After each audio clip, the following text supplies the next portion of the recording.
Hey, it's Amy Brown from The Bobby Bones Show. Join me in supporting St. Jude Children's Research Hospital for a chance to win a trip to meet Megan Maroney at the 2025 iHeart Country Festival in Austin, Texas on May 3rd, hosted by Bobby Bones. We're going to hook you up with tickets, flights, hotel, food credits, and a meet and greet with Megan Maroney.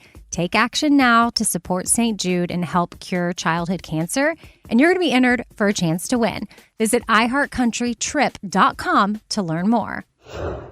How to have fun anytime, anywhere. Step 1. Go to ChumbaCasino.com. ChumbaCasino.com. Got it. Step 2. Collect your welcome bonus. Come to Papa welcome bonus. Step 3. Play hundreds of casino-style games for free. That's a lot of games. All for free? Step 4. Unleash your excitement. Woohoo!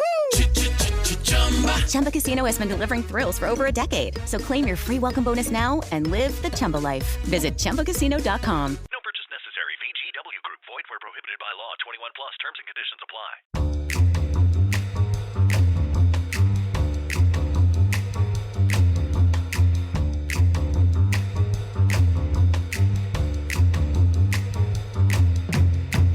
Hello, everybody, and welcome to the 8th episode of Crime Over Wine, the only podcast with head-scratching true crime stories that are just better over a bottle of wine. I'm your host, Liam Collins, and this week I have my New York gal as a guest co-host. She really does it all. She's a paralegal, spin instructor, and also my high school prom date.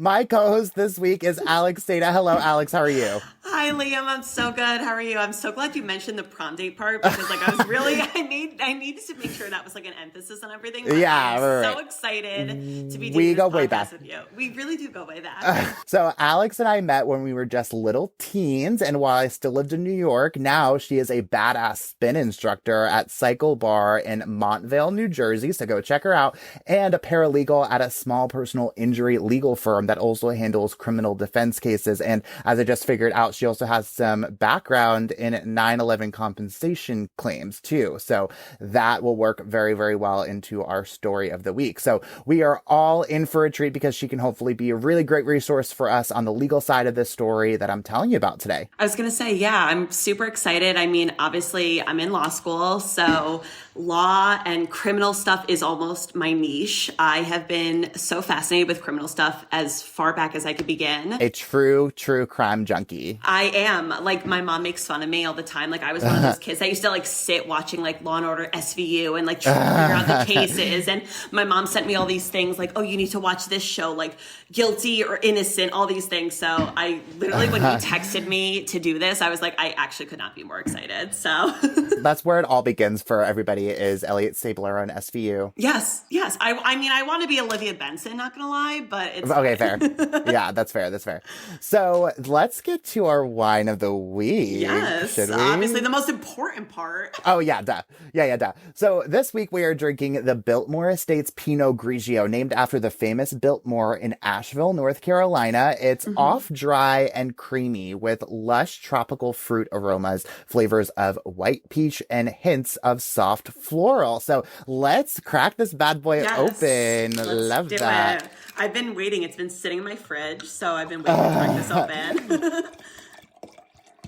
Okay. Cheers to you, Alex. Cheers. So good to have you on. So happy to be here. Okay, very refreshing. I feel like, so I talked about this a couple weeks ago, but I always, like, whenever I drink a glass of red, I take a sip of red, I'm just like, oh, it's so relaxing. Whenever I'm drinking red, take a sip of a white or a rosé, I'm like, okay, let's freaking get at this thing. You know what I mean? Like, do you feel the same? Yes. I feel the same, and it's funny, because when you texted me and we're like, we're going to do a Pinot Grigio, I'm a big red gal, but I also love whites. But if I were to like rank my like top whites versus like my lowest whites, Pinot Grigio's ironically at the bottom of my list. So you texted me this.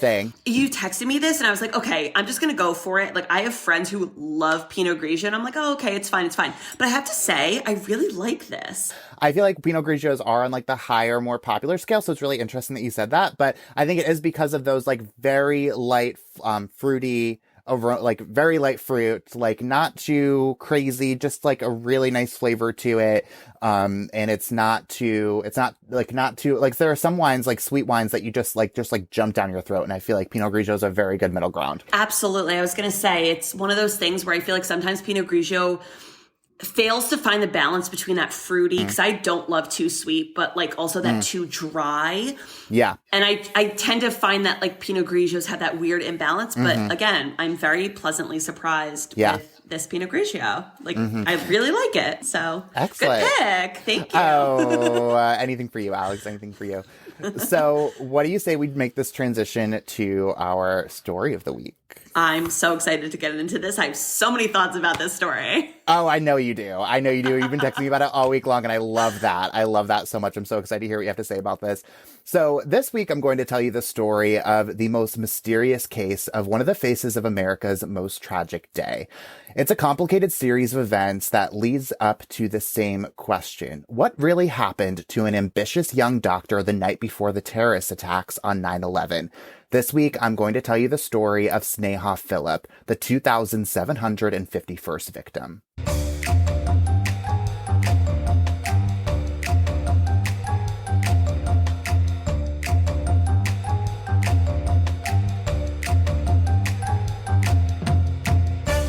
Sneha Philip was born on October 7th, 1969 in the southern Indian province of Kerala.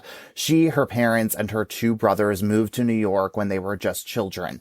Her family describes her as creative. She loved painting, writing, and music, but those were just her hobbies. Growing up, she really wanted to be a doctor, just like her father. So she enrolls at Chicago Medical School to become an emergency services doctor. That's where she met the love of her life. Ron Lieberman is a young Jewish man from California. He's a year behind her in school, so she actually takes a year off to go travel while Ron catches up to her so they can graduate together. Like, so cute.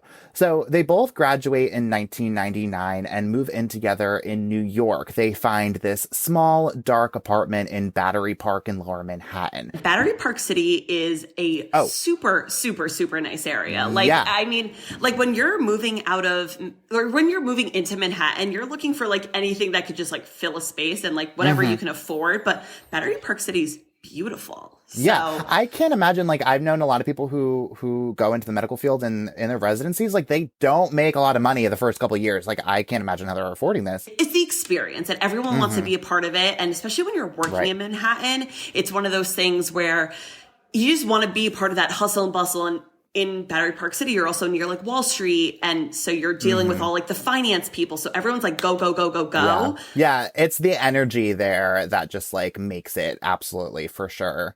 Yeah. So Ron and Sneha's apartment is in like a beautiful neighborhood right in the thick of it all. It's just 3 blocks from the Twin Towers. Ron got his residency as an emergency medicine resident at Jacobi Medical Center in the Bronx, and Sneha got her residency as an internal medicine resident at Cabrini Medical Center on East 19th Street.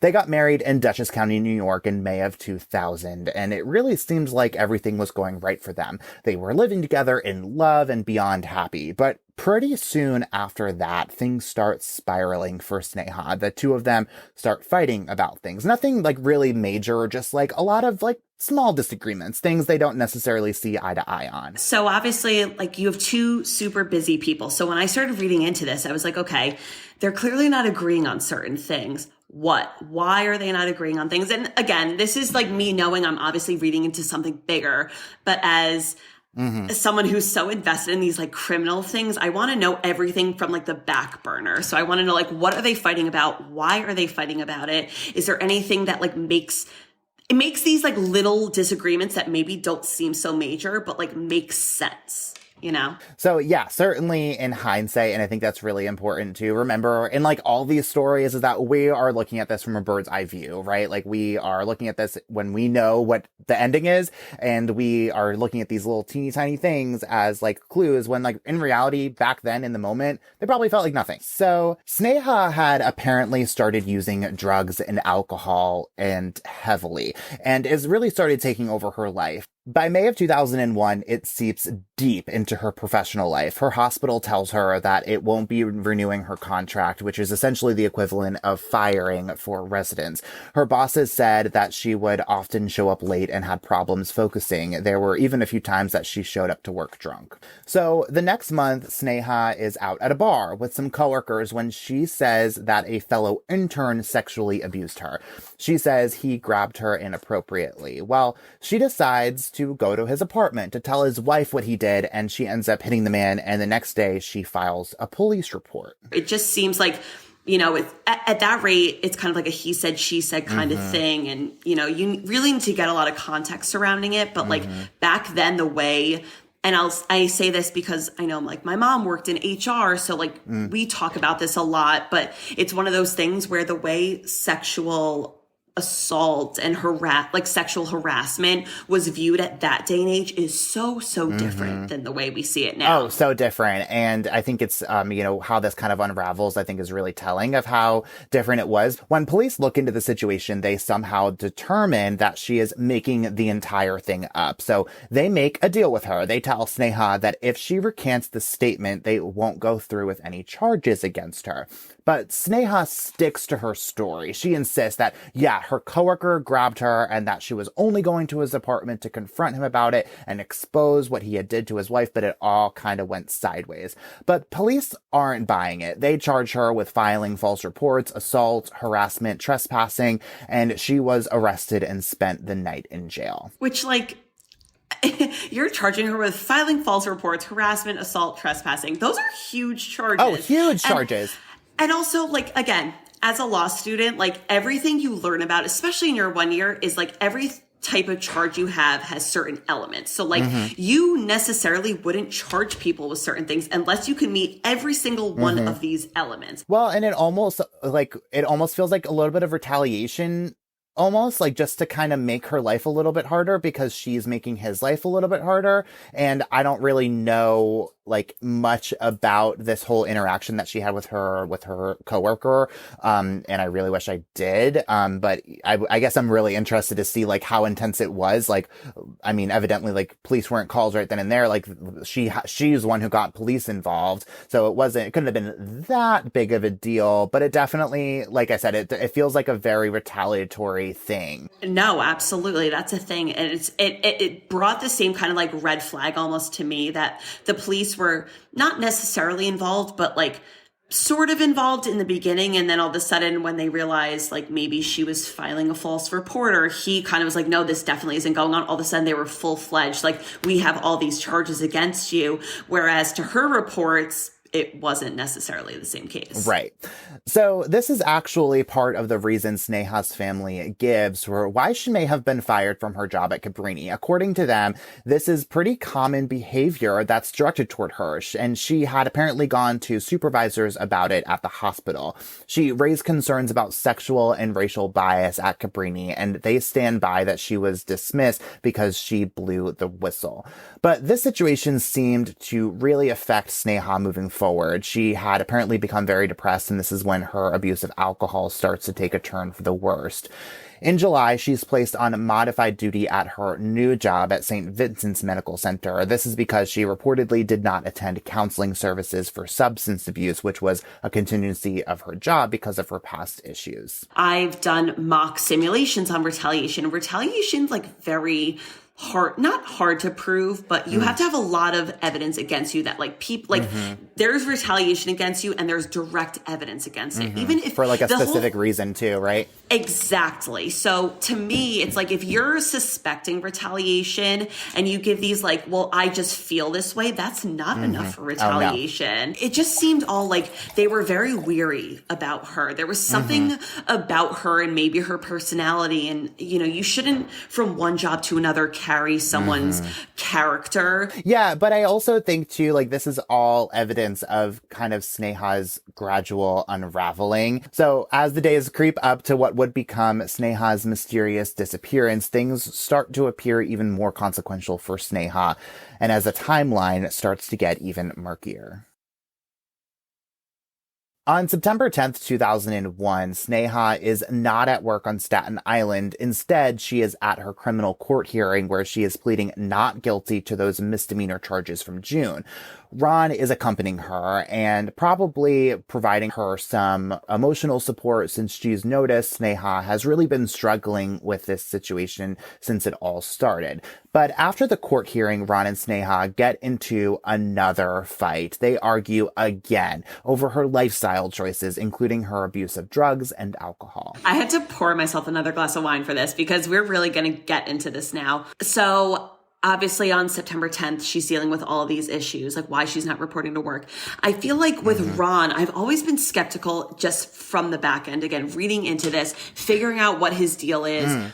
He seems supportive, obviously, when he goes to court with her to try to support her. But, like, is that a facade? That's the first thing I'm questioning is what is his kind of ammo? And again, knowing what we get into. So, and then obviously, like you just said, after they're getting into fights, dealing with her lifestyle choices, like what is his contention? What is she saying to him? Yeah. Like, I never even suspected him. Honestly, like that thought never even crossed my mind, which is so interesting because, I mean, police, I'm sure they looked into him as a suspect, at some point because that's just, the first person they go to, is the husband or the spouse or whoever, right, always is intimately involved. But, as we're about to find out, Ron and Sneha have a very interesting relationship, but interestingly enough, though, Ron later denies that this fight ever happens. But we'll get to that point a little later on, and I can see that you have a lot of questions about that too. Many. So I'm sure it's going to be great. That's going to be a great conversation. By 10:30 that morning, Ron and Sneha return to their apartment in Battery Park City to have breakfast, and Ron has to leave for work about an hour later. He kisses her goodbye, tells her he loves her, and then just goes off. This is the last time that Ron would ever see Sneha. Sneha has the day off of work and has the ultimate freedom day for a 31-year-old woman, just her and the cats. She cleans up around the apartment, which she says is because her cousins were coming over the next day for dinner. She meditates, repotted some orchids, and gets on an instant messenger chat with her mom around 2:00. They talk for hours, and her mom later tells ABC7 New York that she expressed some excitement and joy about her and Ron's marriage. She talked about his music and how she was ready to have children. She may have even mentioned how she wanted to go visit a wedding venue that her old friend was getting married in. It was called Window to the World, and it was on the top floor of the Twin Towers. So this is huge to me. Obviously, seeing this now in 2023. At that time, obviously, no one knew, like, September 11th was going to happen. Right. But it's just like, is anyone else curious about what she's doing that day, where she's going, who she's going places with? I mean, she has criminal charges against her. And it's just like, of course, she should be able to be free, do what she wants. And like, maybe her mother doesn't realize what's happening with her. But obviously, knowing everything now, it's one of those things. It's like, how are people not questioning who she's going places with, what she's doing, especially her husband? Yeah, keeping a better eye on her if she's really struggling that badly with it, too, you think. Exactly. You have these alcohol issues. You have these drug issues. Like, you never know what someone's going through. So obviously, you have the issues with the job, but you're also wondering, like, maybe is there any, like, mental health aspects? So around 4:00, Sneha tells her mom that she is going to go run some errands, and her building's doorman tells police that he saw her leave the building at around 5:15 to 5:30. Sneha goes to Century 21, about a 10-minute walk away. There, Sneha spends about $500 on her husband's credit card. She buys a dress, bed linens, 3 pairs of shoes, and also some lingerie. So this is like so peculiar to me. Why is she going to Century 21 spending $500 randomly? Is that something that's normal of her? Is she usually spending it on her card, not her husband's? Like, those are the questions I'm asking. Yeah, so this is the last place we know for sure Sneha was on September 10th, 2001. That's because police later discover that she was seen on the store's security camera. Where she went after that, though, is still a complete mystery. A mystery that could be explained if her family may have known more at the time about a life she was living completely unbeknownst to any of them. When Sneha leaves the store, ABC7 New York reports that it was pouring rain, like really bad weather, thunder, lightning, the whole works. So most people would assume that she likely went off somewhere closer than her apartment, which again was like 7 or to 10 blocks away. Maybe a friend that lives nearby. Her brother doesn't live too far away either, but to this day we don't know that for sure. What we do know is that when her apartment's doorman leaves his shift around 11 o'clock, he says Sneha did not return. And when Ron gets home from work around 11:30, Sneha is still not home. He waits up for her a while, but decides that he's going to sleep. I mean, I had so many questions about this to begin with, but my biggest question is like, Ron, I'm sorry, like you just, after the fact, did he just go to bed? Like he's not worried about her at all? Yeah, so no, because Ron and Sneha actually have a bit of a unique arrangement. It's actually pretty common for Sneha to stay out late with people Ron didn't know at places she wouldn't tell him about. It was apparently part of the arguments they had been having recently because it had been happening more frequently, but he still wanted her to have her freedom, just maybe not as often. So there was like two parts of this that really like made me very complex, if you will. So the first part is, you know, you have a video recording of her at this store. And again, maybe it's just because of the times and now in 2023, we have so much more, but like, you don't have any other video recording of where she could have gone. Like you walk out of the store, you didn't see her go right. You didn't see her go left, like anything. Yeah, especially in New York City, you definitely have external cameras. Right. That's what I'm thinking. Like you have nowadays, like New York City has so many cameras, like you could tell where anyone is at any point. You know what I mean? But then my second point is I'm still so concerned that her husband just isn't concerned about where she is or why she may have been out, not returning home. Like, and again, you just brought up the fact that like she just tends to go to all these places and no one knows. Like, do we know where like she could have possibly gone? So police later report that she would often hang out at well-known gay bars in the city, 3 in particular: Julie's, Harrietta Hudson's, and Meow Mix. So, like, was she bisexual is my next question. Well, the way I've seen it described was that she had bisexual tendencies. And I have seen some reporting that that was part of what Ron and Sneha had also been fighting about over the last few months. But typically, if Sneha does go out all night, she always comes back between around 7 and 9 the next morning. So Ron isn't super worried about her at this point. He also thinks that Sneha may have gone over to her brother John's apartment. She goes over there pretty often, and he thinks she may have gone over there to make up with him, since they also had just gotten into a really big fight recently. So I just feel like if they were fighting about it, clearly they were also conversing about these things. So why at that point did he not know where maybe she would have got, like, did they get in a fight kind of earlier that day? Or like what happened with her that she decided not to return home that night and then never tell her husband? Yeah. So, I also, what kind of sticks out to me at this point is, we always tell people, like, if you know somebody who is outside of their normal routine, like, that's when you report something to police.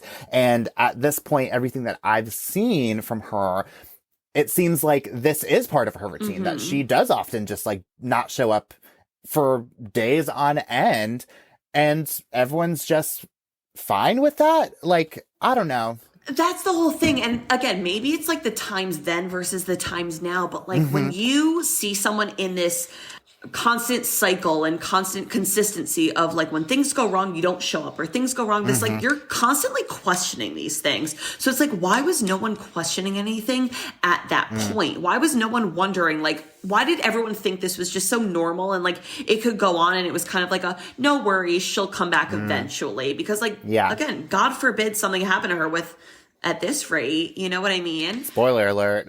Something bad happened. So Ron wakes up the next morning without Sneha and heads to work around 6:30. He has to make an 8 o'clock meeting at the hospital. When he gets out of the meeting around 9, he notices some of his coworkers watching awestruck at television screens. He sees the images that the world today cannot erase from their minds.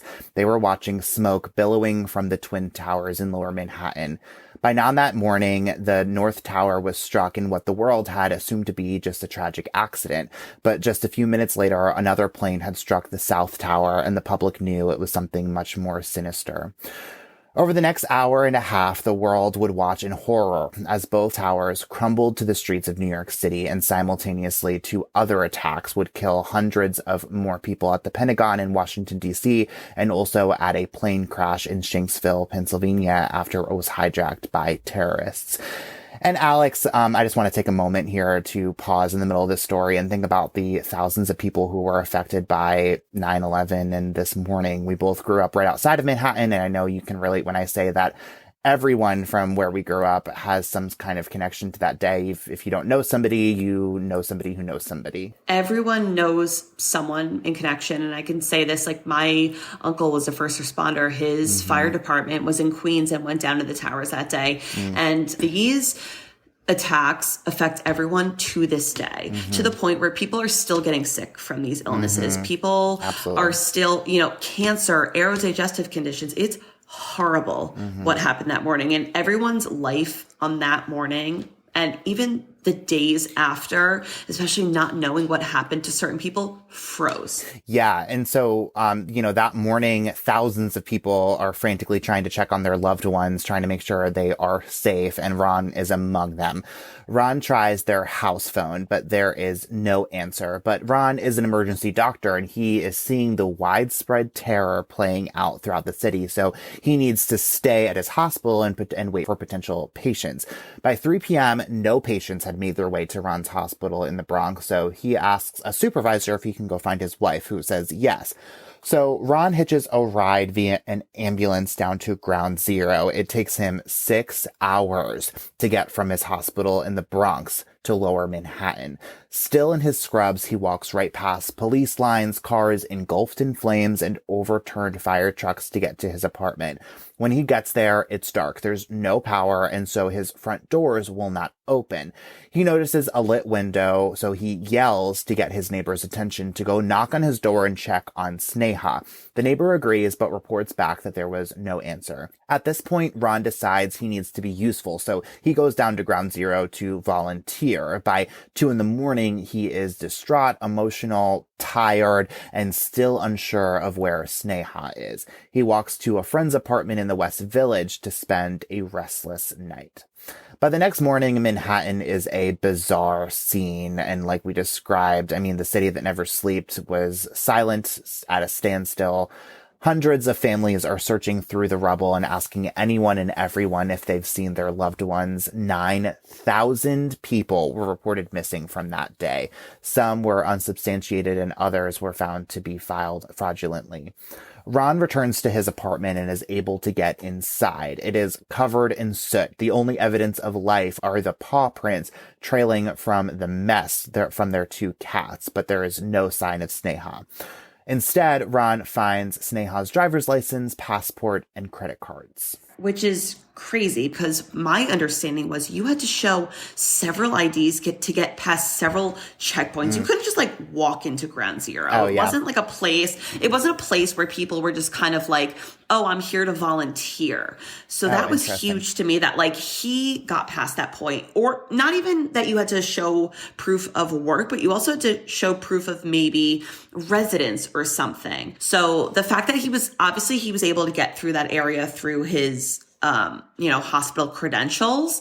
But the fact that he then goes into his apartment and finds her license, passport, and credit cards was so interesting to me. Yeah, I have a lot of questions about that. Because even if you leave your, I never leave my house without my wallet, passport, obviously, I don't use that if I travel. Course. If you're just out and about and whatever happens at 9/11, you get caught up in it, you still have your driver's license on you. Of course, I would guess. Always have that on you. Yeah, right. And even the night before, she was supposedly shopping. So it's where did these shopping bags go? What, did she drop them in the apartment? Did she leave them somewhere else? Did she just kind of abandon them and then whatever happened? Like, those are the questions I'm asking. Yeah, so the shopping bags are a really interesting point for me, too, because, like, we never see the shopping bags ever again. Like, we have no idea where those items went. Like, to this day, we have no idea what the heck happened to the lingerie, the dress, the shoes, and the sheets. And I want to know where those sheets are. Me too. Like, I've never been more invested in a set of sheets in my entire life. Like, I want to know exactly where they are. No, as do I. So Ron calls everyone Sneha knows, trying to get an idea of where she may have gone, but they all said the same thing. They hadn't seen Sneha in days. Sneha's family decides to join those families desperately trying to find their loved ones in the streets of Manhattan.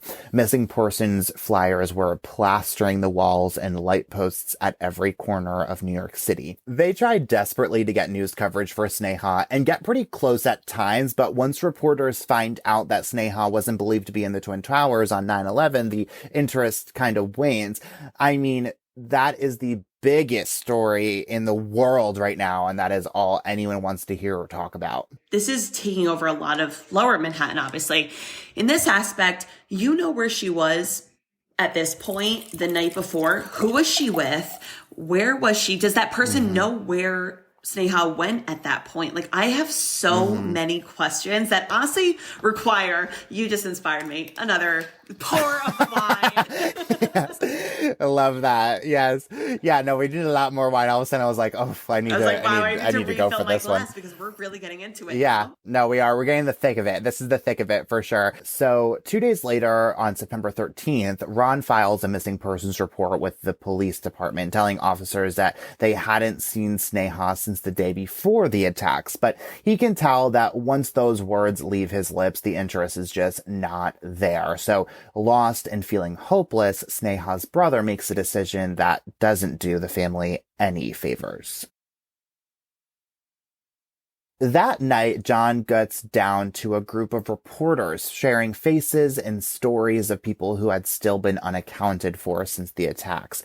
John is able to get on live television with ABC7 New York and shares this heroic story of how he was on the phone with Sneha while she was in the towers as they were hit. He tells the reporter he selfishly told her to get out of the towers, but she said, "No way, I need to help people," and that was the last time he had heard from his sister.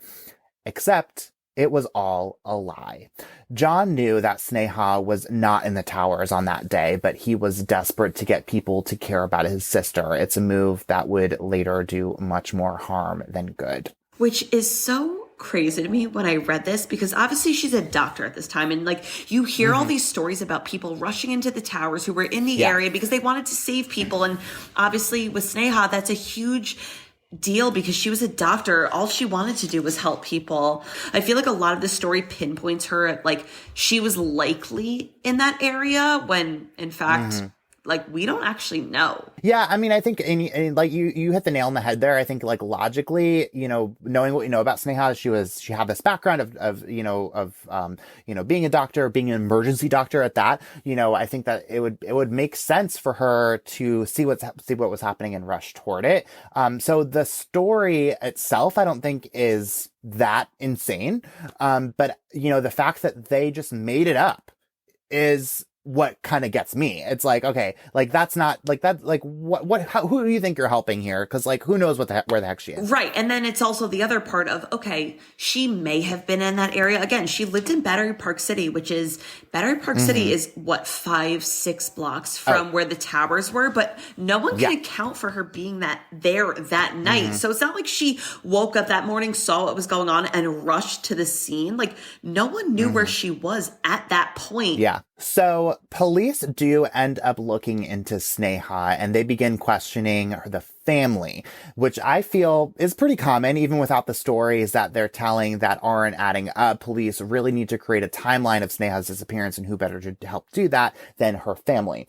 Ron tells police the exact story I just told to you. He tells investigators that he hadn't seen his wife since he left for work on September 10th after they got home from her court date, and he explains to officers about her history of drug and alcohol abuse and how it had been really affecting her life. He also mentions that fight he had with Sneha after her court appearance, but again, he would later deny that that fight ever happened. John backs Ron up in telling police that Sneha had been acting strange recently, going out with people no one knew and not coming back to their apartment for as many as 2 days.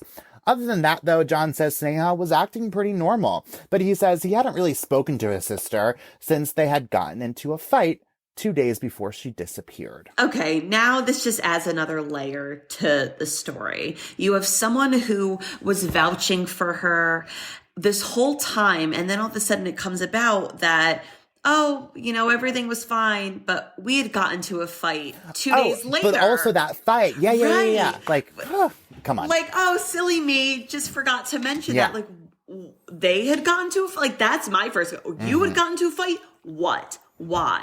Yeah. So John tells investigators that on September 8th, 2001, he is hanging out and having a few drinks with his girlfriend in his apartment when they run out of alcohol. So he steps out to go pick up some more.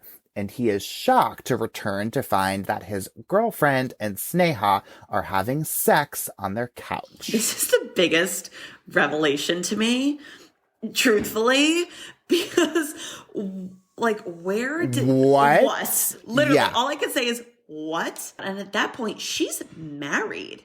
Yeah. She is in a relationship. Oh, scandalous. Scandalous. It's the biggest... This is a huge scandal. Yeah. So, the person you think you know, because everything that I've read up to this point, that between them, they seem super close. So, now I'm like, okay, what's happening here?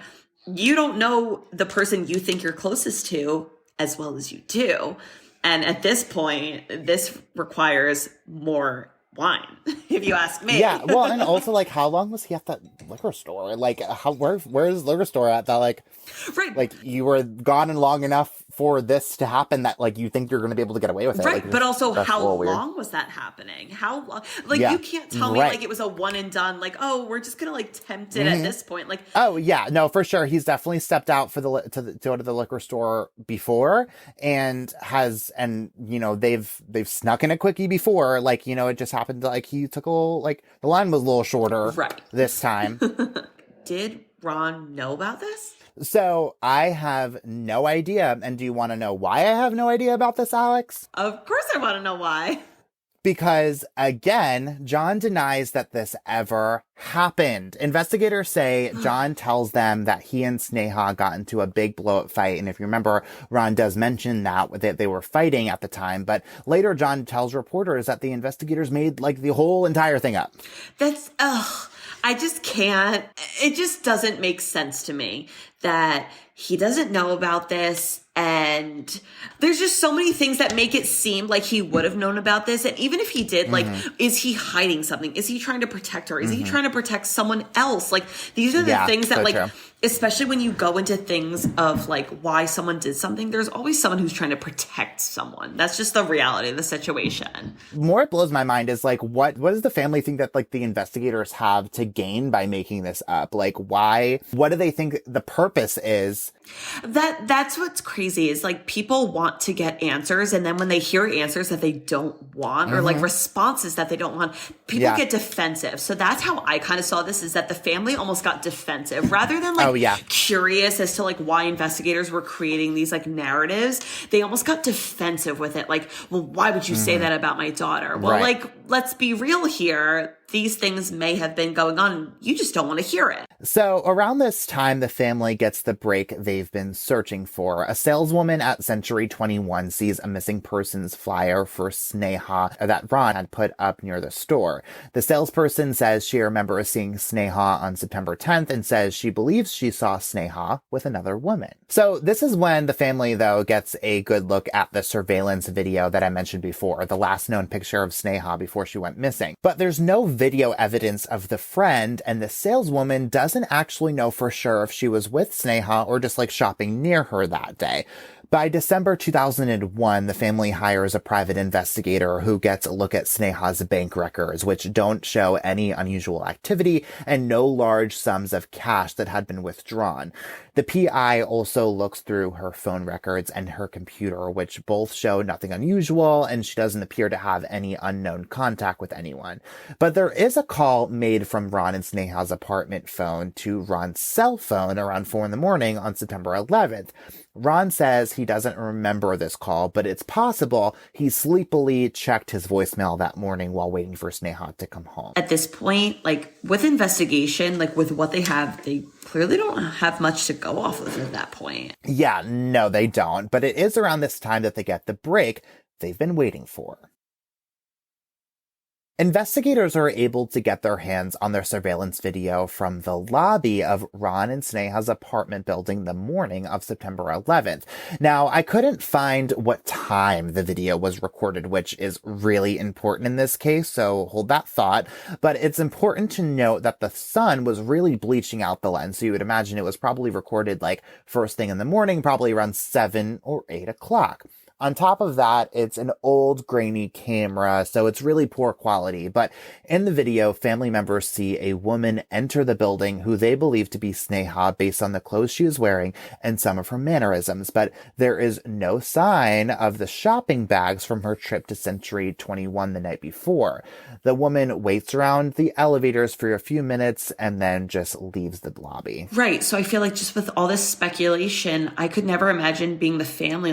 What did they think happened? So based on that surveillance video, they believe that Sneha was likely coming home after her night away when she heard the crash of the airplanes hitting the Twin Towers, and her curiosity kicked in, since remember, they lived just a few blocks away from the site.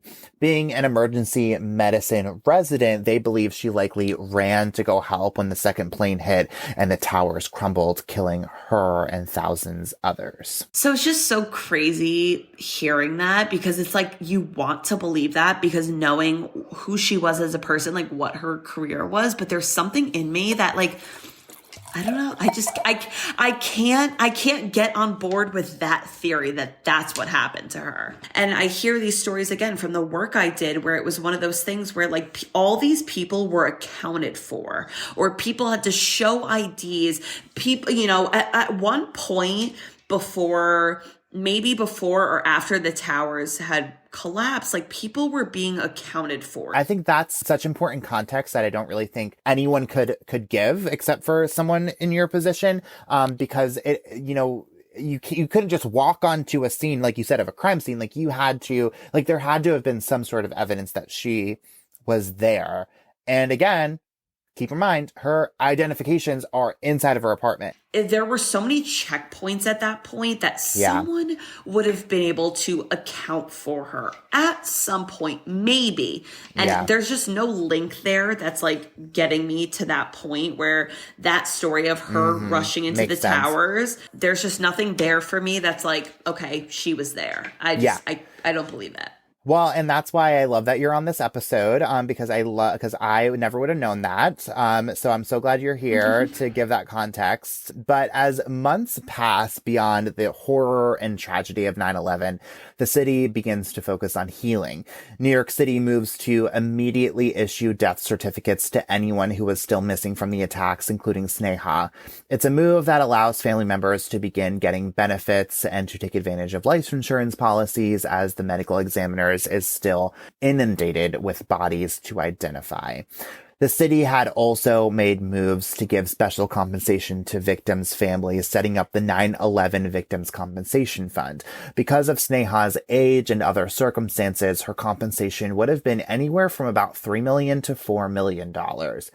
But around this time, a judge denies Sneha's family's claims for compensation, saying not only is there no proof Sneha died on 9/11, but there are also serious questions about her and her family's credibility, given the number of times they had changed their story about the circumstances of Sneha's disappearance and also flat out lied about it. The judge also says that her professional problems and her social relationships may have been attributable to her prolonged absence.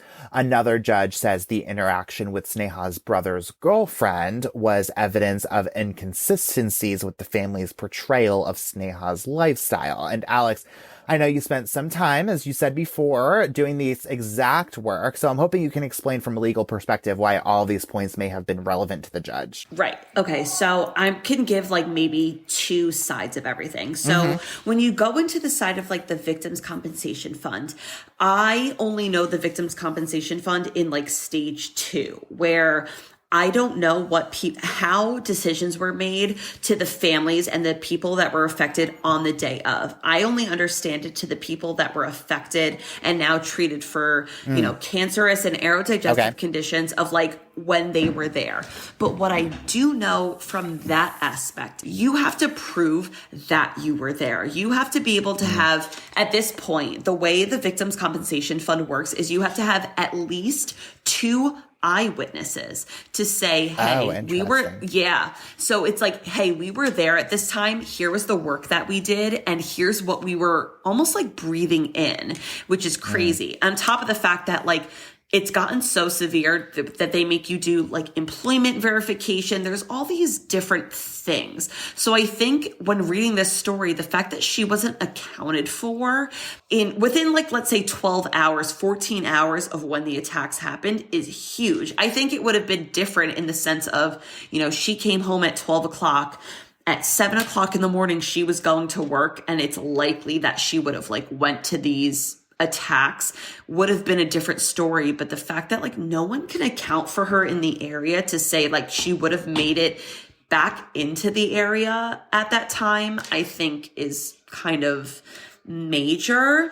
I think in this instance, Sneha's family is being perceived as a group of people who have the tendency to lie or fabricate stories, or at the very least exaggerate. Right, which can be used against people in the court of law. They were willing to it's huge, and they have a tendency to lie to make a story less or more believable or less or more likely. And also too, I think to like notable here, to make her look better than what we all know actually was going on beneath the surface.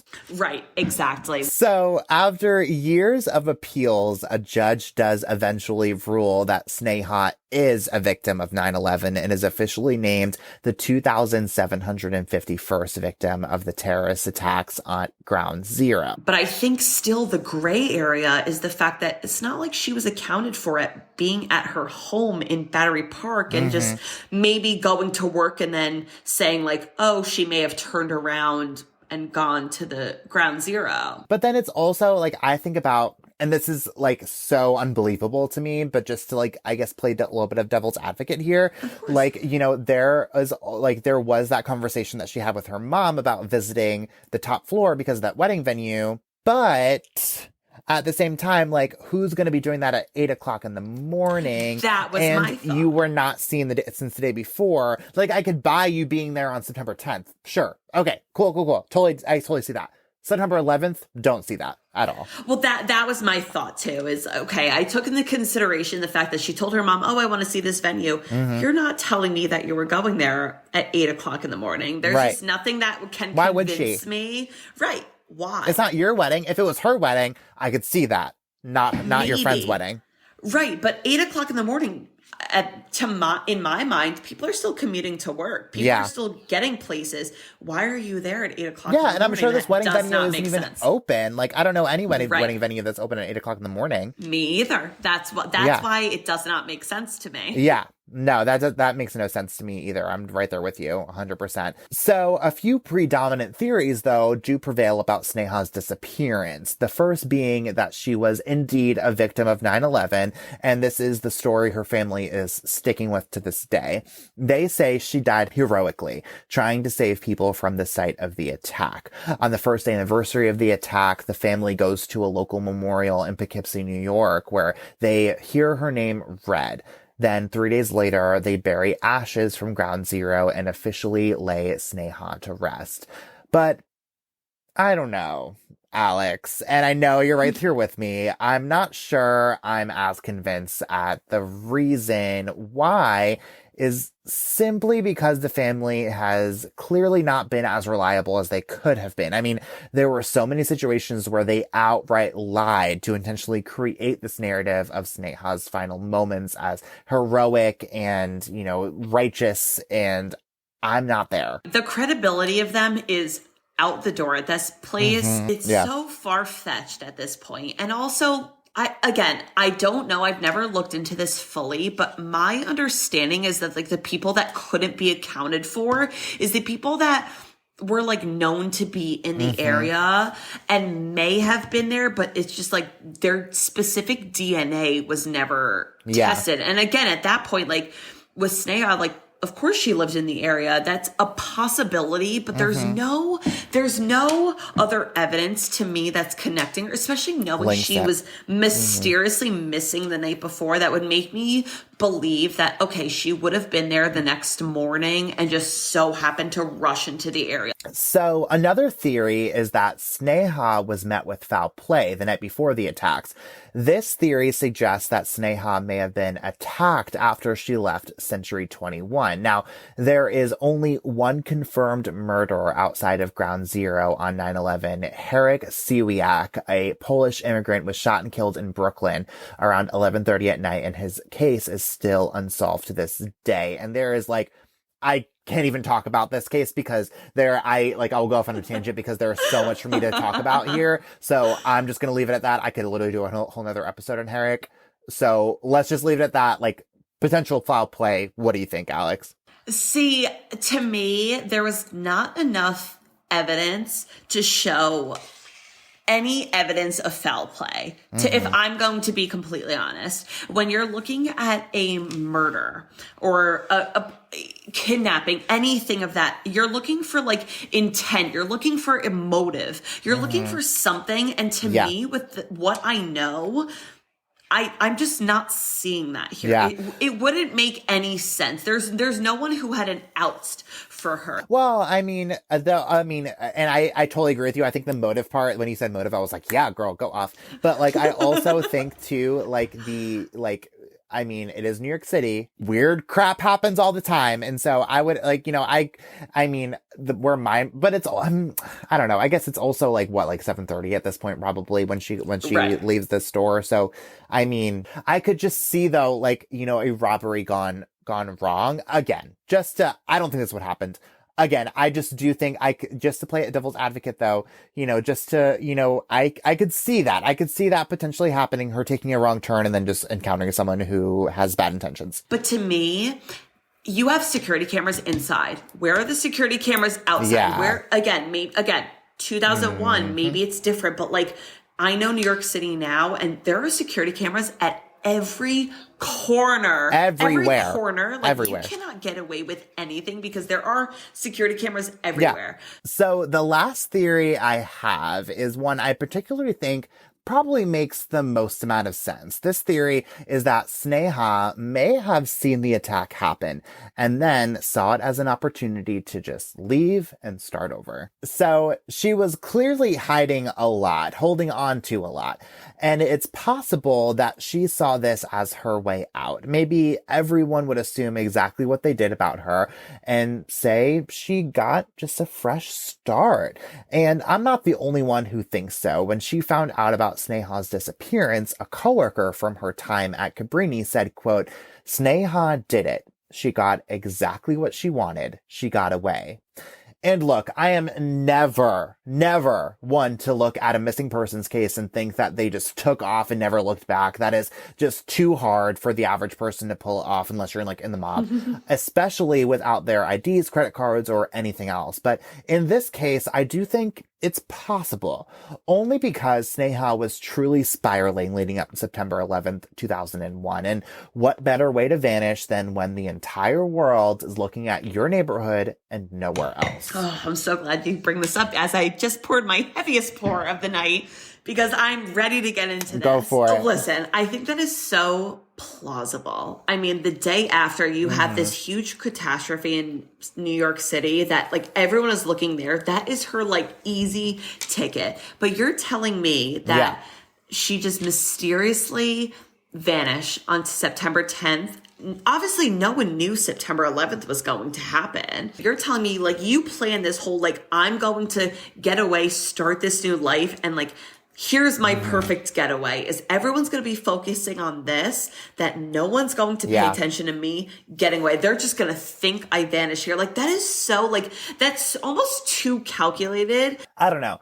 So here's what I think happened. Here's just my Liam theory. I think that it's likely that a lot of the combinations of kind of everything we talked about happened in terms of, you know, that was her on that security camera video in the lobby. She's, you know, she heard what happened, ran out, went to help, and then kind of got done with it and said, you know what? Now's my time.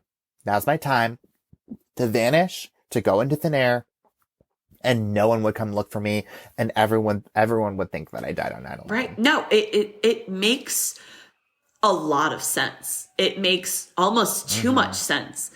But it's just like, there's so many little holes in anything that still don't almost convince me. Yeah. The other theory that I've had that you really haven't brought up, and I don't mean to jump the gun. Please insert another theory. Please go. Please. My one theory that I also read into is that she committed suicide and like it just was never investigated. So my whole theory with this is you have the attacks that obviously happened on September 11th. There were so many things to preoccupy everyone who would have possibly been investigating this that just like took over. Yeah. I mean, I think, you know, I've never even thought about the suicide theory. I do have a problem with that only in that I would imagine that if she did commit suicide, like something would have come up at this point, unless it's like, I mean, the only place I could think that you would like commit suicide and never be like shown ever again is like literally the Hudson River. And that is like, you'll be gone forever if you jump in the Hudson River. So here's my thought with that is why I'm so invested in this is with the Hudson River theory at that time, like obviously 9/11 happened and it was at the World Trade Center. And there are issues with people who were brought across to New Jersey or people who attempted to file claims of I had an apartment in New Jersey on the water and no one ever investigated it. People weren't looking into the water. People were looking into the pile at Ground Zero. I don't know. I think back to like how many mysterious deaths there have been in the Hudson River too. And I'm just like, I feel like they've probably combed through that river so many times between now and then. Like they would have found something. Like, don't you think? No, I agree. Like maybe they would. That was my one thought when I thought of this theory. Because again, I've read all the theories on this, and I was like, okay, if she attempted suicide in the Hudson River, her body would have washed up somewhere. Yeah, at some point. At some point. So true. But I'm like, maybe it's a possibility that maybe she just like held her, I don't know, like, again, anchored herself down and was never found. Yeah, I don't know. I find that very hard to believe, Alex. I'm not on board on that theory at all. I just don't. I'm not there. Okay. I'm really not there. I listen, there's so many theories and nothing has like a conclusive end, which is what's crazy about this story. Is there's no like conclusive end to this story. Yeah. Yeah. If you're hanging on to the end to find out what happens, like you're in for a really like rough ending. So, still no concrete evidence Sneha was ever at Ground Zero on 9/11, but that doesn't mean that there won't ever be some. Her family had hoped her wedding band, engagement ring, diamond rings, or her menu, a teardrop-shaped traditional wedding pendant, may have turned up as definitive proof that she was there that morning, but they never did. There is some hope that Sneha's family may find the proof they've been been looking for. The city has been relying heavily on DNA testing, seeing as it has been the only real successful method of identifying remains. In 2021, just shy of the 20th anniversary of 9/11, the city's medical examiner's office was approved for an expansion of DNA testing to identify more remains, and it appeared to work. As reported by the New York Times, the most recent identifications were made around the same time. The families of 2 more people got the news that they had known for 2 decades. Their loved ones were indeed victims of the attacks, as definitively confirmed through DNA evidence. But even today, in 2023, there are still tests being done on human remains. The New York Times reported in 2021 that they are still trying to identify 22,000 body parts, most the size of a Tic Tac. So in theory, even if you're listening to this and made up your mind that Sneha was not a victim of the attacks, no way, it is possible still that her DNA can turn up on just one of these remains after all these years, and finally putting this bizarre mystery to bed. Listen, I can get behind the theory and the evidence that like things are still developing, people are still being identified. I know it. And if her remains are identified as a victim to these attacks, I will take back everything I've said thus far in this episode. I will retract it, and so be it. But there's still not enough to convince me that she was there. There's so many things. And again, there are so many mysteries to like what happened to people during these attacks. But again, like I said before, there were a lot of people that needed to be accounted for, even if they didn't know they were going to be there because they were working there, because they were in the area, anything. Like there's nothing that there's such a huge gap because she wasn't accounted for the night before that don't convince me she was there. Yeah. And, I think you and I just keep going back to the fact that the family just kept changing their stories, kept lying about things. That did not help their case at all. No. And, obviously, if 20 years later, they would have thought that we would still be talking about Sneha, maybe they wouldn't have done it, So maybe it was just a very instinctual thing to just try to get Sneha's name out there. And they never would have thought that we would still be talking about her 20 years later as an unsolved mystery. But that's the story that they're sticking to.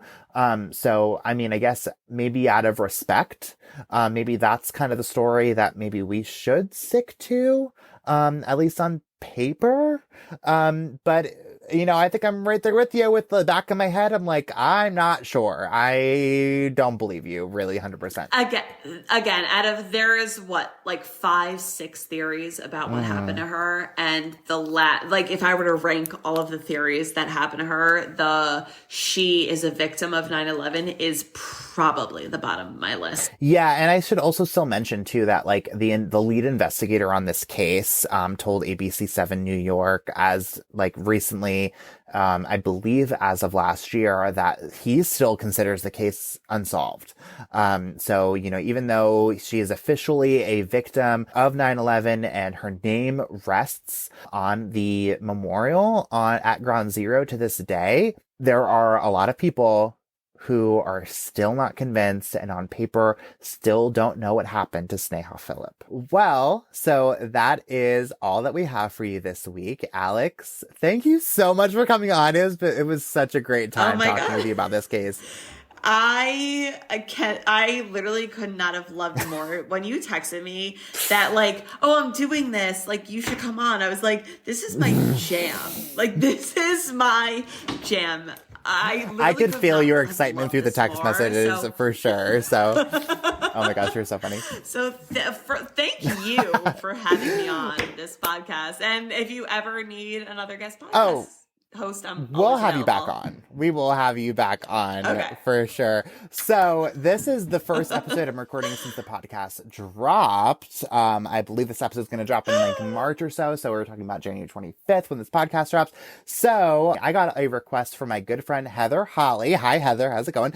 That we reveal how much of the wine we drink. So Alex, I'm going to put that on you. Okay. Almost empty. Almost empty. The bottles actually actually had a Yeah. Like, if someone wants to, That's not even a glass. Screen record.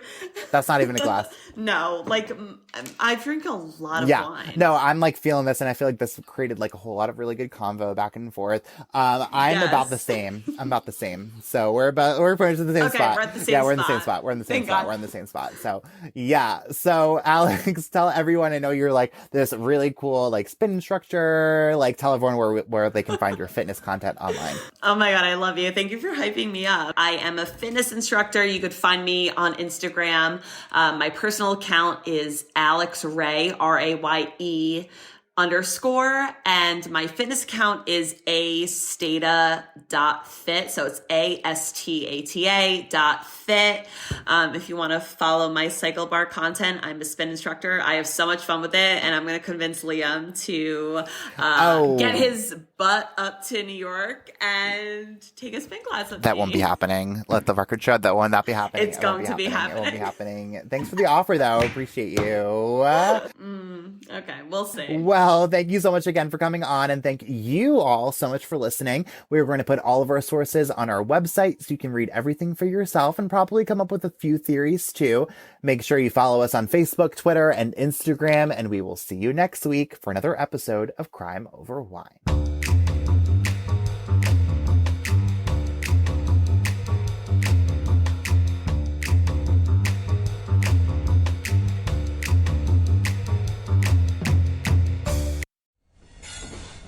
Proud member of the Podnuga Network.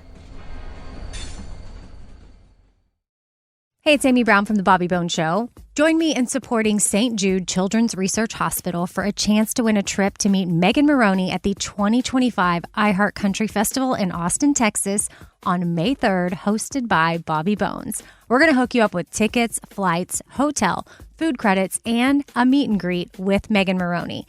Take action now to support St. Jude and help cure childhood cancer, and you're going to be entered for a chance to win. Visit iHeartCountryTrip.com to learn more.